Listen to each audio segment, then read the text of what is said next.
네, 정책 현장 점검 시간입니다. 최근 정부에서 기업들의 투자를 가로막고 일자리 창출을 저해하는 규제를 없애기 위해서 많은 노력을 기울이고 있다고 해서 찾아가 봤습니다. 연합인포맥스 김대도 기자입니다. 안산에 있는 한 반도체 회사.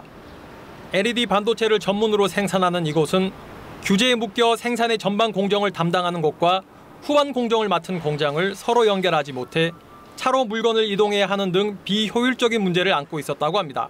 1공장에서 생산한 제품을 2공장으로 운반하는 과정에서 발생하는 제품 불량, 그리고 유틸리티의 이중 설치, 이런 부분에 인해서 업무 비효율뿐만이 아니라 경쟁력을 점차 잃어가고 있는 상태였습니다.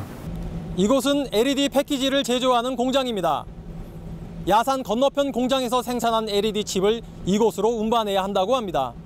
직선거리로는 180m. 하지만 차로 1.2km를 돌아가야 하는 불편함이 있었다고 합니다.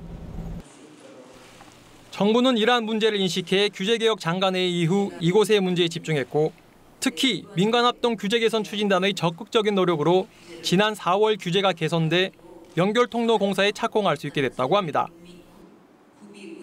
2019년까지 직원들 한 4,000명 경으로 늘리고 또 자기네들 말씀으로는 이게 안 됐을 때는 중국으로 또 이전까지 했는데 그게 이제 우리나라에 설 수 있게 됐고 또 이를 통해서 투자 활성화와 그다음에 일자리 창출이라고 하는 우리 규제 개선, 규제 개혁의 그 목표를 잘 달성하는 그런 사례가 됐다고 저는 생각하고 있습니다. 네. 규제 개혁의 성과는 한 회사의 성장에만 영향을 미치는 것이 아닙니다. 서울 반도체 사례에서도 알 수 있듯이 기업이 성장하면서 나타나는 고용 창출과 투자 활성화를 통해 국가 경제 성장에도 많은 도움이 된다고 합니다.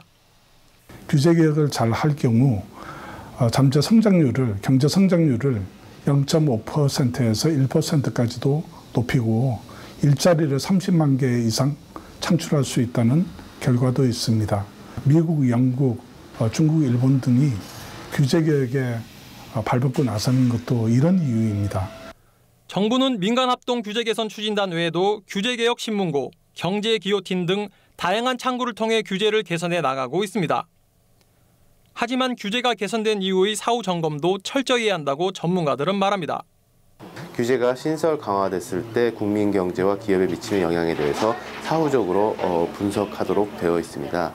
마찬가지로 규제가 완화되거나 폐지되었을 때 그것이 국민 경제와 기업에 어떤 영향을 미치는 데에 대해서는 사후적으로 검토하는 과정이 필요하다고 생각합니다.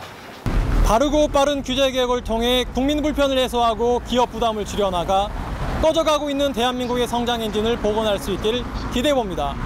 연합인포맥스 김대도입니다.